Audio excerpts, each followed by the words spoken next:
Hello friends, welcome to my channel. আজ আমি নিয়ে এসেছি আপনাদের জন্য নতুন একটা রেসিপি, চিলি সোয়া। তো চলুন বন্ধুরা, আজ আমি আপনাদের সোয়া চিলি বানিয়ে দেখাবো। আপনাদের কাছে একটা ছোট্ট রিকোয়েস্ট, আপনারা আমার এই ভিডিওটা শেষ পর্যন্ত দেখবেন। তো চলুন রেসিপিটা শুরু করা যাক। প্রথমে আমি গ্যাসের ফ্লেমটা অন করে দিচ্ছি। এবার এর মধ্যে দিয়ে দিচ্ছি পরিমাণ মতো জল। এই জলের মধ্যে দিয়ে দিচ্ছি 1 চামচ পরিমাণ লবণ। এবার সোয়া চাংসগুলো জলের মধ্যে দিয়ে দিচ্ছি। আমি এখানে মোটা দানাটা ব্যবহার করেছি, যাতে দেখতে খুব সুন্দর লাগবে। এটা ঠান্ডা জলে ভিজিয়ে রাখলেও হবে, কিন্তু আমি এখানে এটা গরম জলে সেদ্ধ করে নিচ্ছি।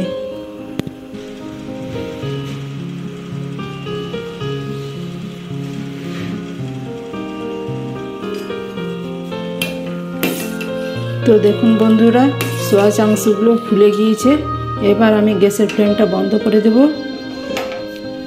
এবার আমি সোয়া চাংসগুলো একটা পাত্রের মধ্যে তুলে নেব।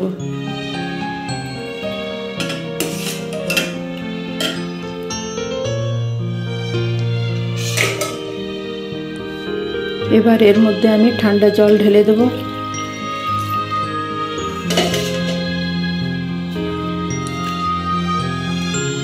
এবার আমি জল নিংড়ে একটা অন্য পাত্রে নিয়ে নেব।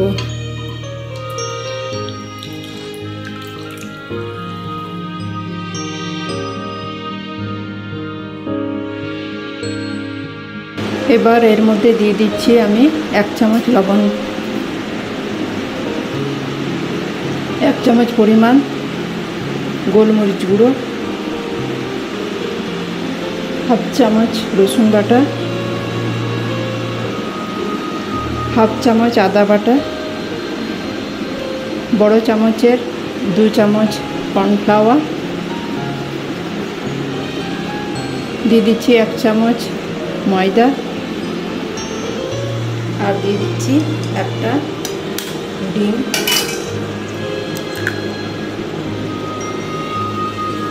এবার এটা আমি হাত দিয়ে ভালো করে মাখিয়ে নেব।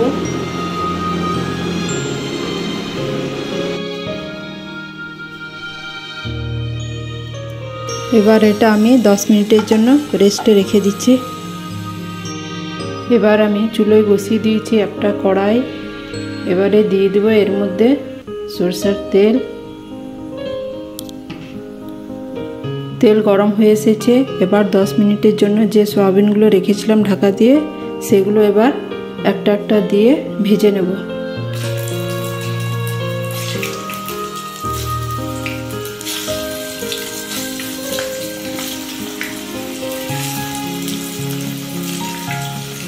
এখন আমি গ্যাসের ফ্লেমটা হাইতে রেখেছি।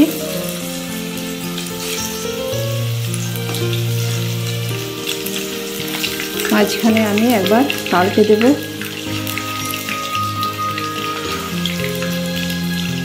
এভাবে নাড়াচাড়া করে এগুলো ভেজে নিতে হবে।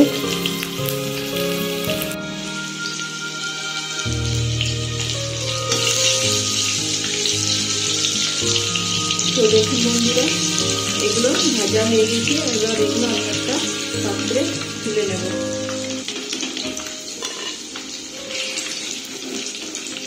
তো দেখুন বন্ধুরা, সয়াবিনগুলো ভাজা হয়ে গেছে, কত সুন্দর ভাজা হয়েছে। এবার দিয়ে দিচ্ছি 1 চামচ আদা বাটা, 1 চামচ রসুন বাটা। এবার এটা একটু ভেজে নেব। এবার এর মধ্যে দিয়ে দেবো কেটে রাখা এরকম পেঁয়াজগুলো। এবার দিয়ে দেবো কেটে রাখা ক্যাপসিকামগুলো, আর দিয়ে দেবো কেটে রাখা লঙ্কাগুলো। এটা হাই ফ্লেমে ভাজতে হবে, তা না হলে পেঁয়াজগুলো সেদ্ধ হয়ে যাবে। এবার এর মধ্যে দিয়ে দেবো সামান্য পরিমাণ লবণ, দিয়ে দিচ্ছি সামান্য লঙ্কা গুঁড়ো,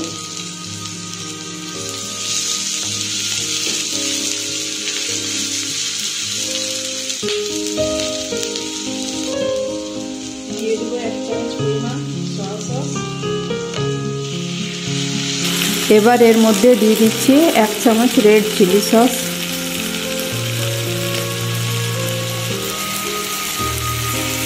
আর দিয়ে দিচ্ছি 2 চামচ টমেটো কেচাপ,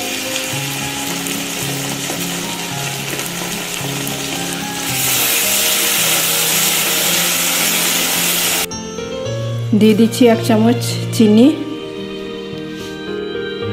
একটা পাত্রে আমি সামান্য নিয়ে নিয়েছি জল।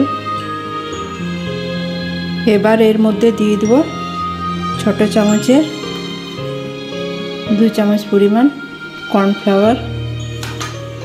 এবার এটা ভালো করে গুলে নেব জলের মধ্যে। এবার এর মধ্যে দিয়ে দেব কর্নফ্লাওয়ার গুলে রাখা জলটা।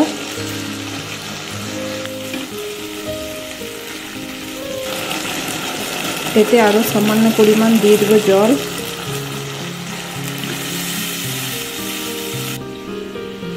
এবার এটা 2 মিনিটের জন্য ঢাকা দিয়ে দেব।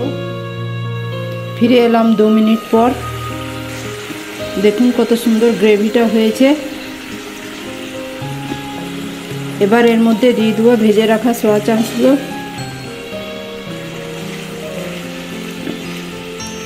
তো দেখুন বন্ধুরা, আমার এই সয়া চিলিটা পুরোপুরি এখন কমপ্লিট হয়ে গেছে। এবার আমি এটা একটা পাত্রের মধ্যে ঢেলে দেখাবো। আপনারা দেখতেই পাচ্ছেন কতটা সুন্দর, কতটা পারফেক্ট হয়েছে রান্নাটা।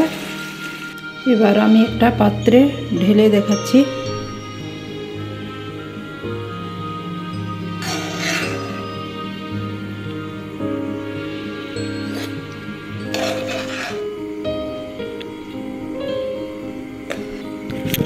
তো বন্ধু, আমার এই সয়া চিলি রেসিপি পুরোপুরি কমপ্লিট।